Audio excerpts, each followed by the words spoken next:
Christ is risen. My dear friends, in today's gospel we hear of our Lord's interaction with the Samaritan woman at Jacob's well, and we hear of the good news of the living water of eternal life. Now, last week we had heard of the waters of the pool of Bethesda, which were stirred up by an angel to give bodily healing to the one who would enter into those waters. Now, this week again we turn to the image of water. But in today's gospel, the waters are not simply acted upon by someone else, but they are themselves active. They are living water. Our Lord calls the water of his teaching and his grace living water. For like water, the word of our Lord cleanses us from sin. It extinguishes the flames of the passions. It heals and softens arid and barren hearts, just as water will heal and soften parched earth. It's living water because it contains life within itself, and it brings life to those in whom it springs up. We see that our Lord spoke in such a way concerning his teaching. But the Samaritan woman, we see, initially thought solely in material terms, that our Lord was speaking of actual material water that would well up inside a person. And it's actually understandable that her mind would be drawn to such thoughts, seeing as she and the Lord were, after all, at the well of Jacob, and our Lord had indeed just asked her to give him water from the well to drink. But we see that the Lord here meets the Samaritan woman where she was, you see. And he does not come imperiously, but he comes with a request. Give me to drink. Likewise does he do with us. He meets us where we are, even as we go about our daily duties. That's often where we will encounter him.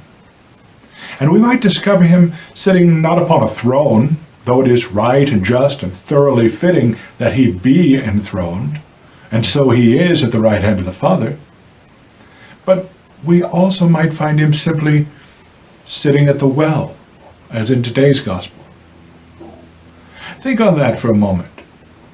As you go about your daily life, the encounter with the divine is also very, very much a part of the experience. Now, you might not see it beforehand. You might not even take notice of it initially.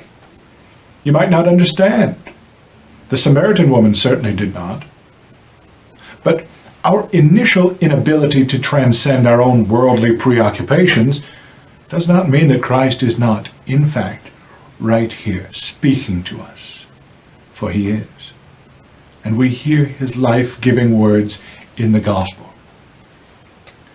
So, returning to today's gospel, we see that the Samaritan woman, upon hearing of these living waters offered by our Lord, she requests quite honestly, saying, Lord, if thou hast such water, give it to me, and no more shall I thirst, nor shall I come hither to draw.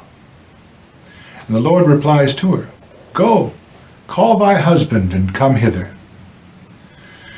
And here the woman answered and said, I have no husband. And Jesus said to her, Thou hast said well, I have no husband, for thou hast had 5 husbands, and he whom thou now hast is not thy husband. This thou hast said truly. See, our Lord, who knows all things, here reveals to the Samaritan woman his divine knowledge of her and of her situation. For she was, in truth, no stranger to him, for he created her.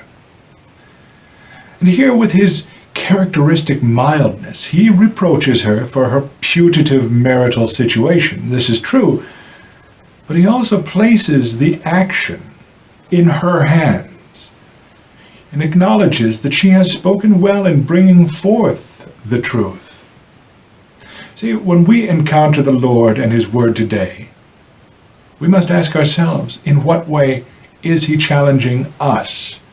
Because there's not a single one of us who does not have something within our life or our life situation that needs to be brought forward to the light of grace. For those of you who are already very spiritually advanced, there's still always some area of improvement, at the very least. But for the rest of us, those of us who are still very much struggling and surrounded by our own failures, we have some area of conversion for us, some selfishness that we cling to, even though in our heart we know it must be let go. So let us look to the Samaritan woman. She gives us example. On hearing what our Lord said, the woman did not deny it, nor was she even offended. She did not run away, but she confessed her wonderment and testified further, saying, Lord, I perceive that thou art a prophet. And thereupon the Samaritan woman asked the Lord about matters of faith and of piety, for she was a woman wise of soul, ready to do good and to practice virtue. No matter what her situation was, she was ready to be converted. And then did our Lord open to her the truth of his teaching, the mysteries of truth regarding divinity and faith and the worship of God. And it is precisely in this truth that we discover the living water of the teaching and the grace of our Lord.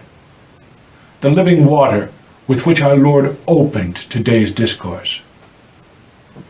And this shows us the path to understanding, the path to truth, my friends.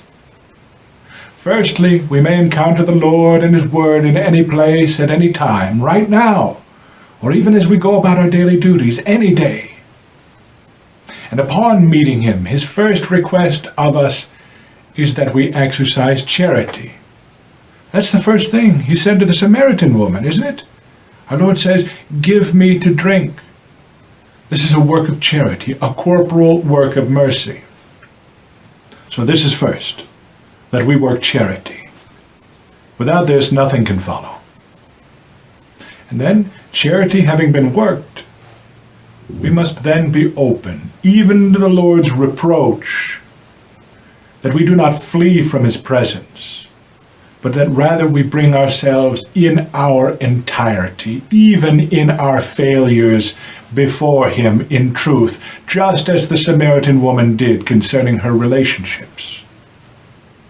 Finally, and only then, with charity being worked, and one's life open before the light of the grace of the Lord, only then may we truly come to behold the glory which transcends all earthly truth, all earthly goodness, and all earthly beauty.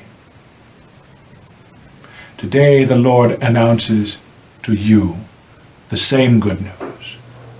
The water that I will give you shall become in you a fountain of water, springing up into life everlasting.